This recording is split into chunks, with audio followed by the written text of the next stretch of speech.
Ayun guys, so, Hello everyone guys. Today is kain tayo ng Vietnamese food. Ang tawag dyan is pho.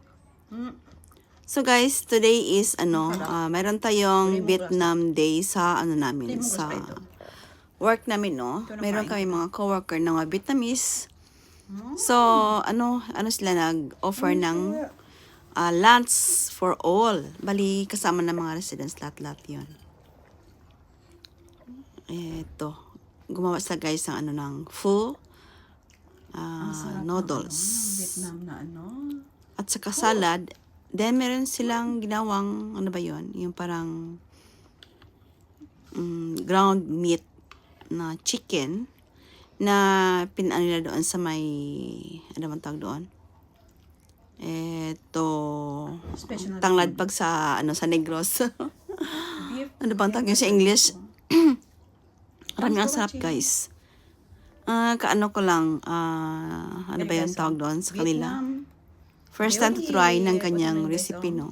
Ground meat na parang gin-mold nila doon sa stick ng aromatic. Yan guys, tingnan niya. So, yan. Yan, ano siya, ground meat na chicken meat. Yan. Gin-mold nila yan. Tapos stir fry. Alam mo, ang sarap guys. Kasi mabala, ang lemongrass pala ang tawag, no? Nalimutan ko na pala.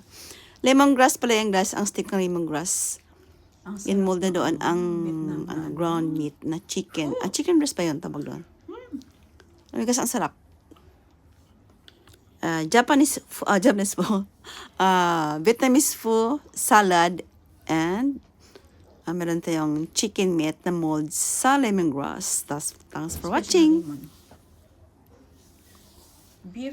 Yan guys, beef po. Thanks for watching.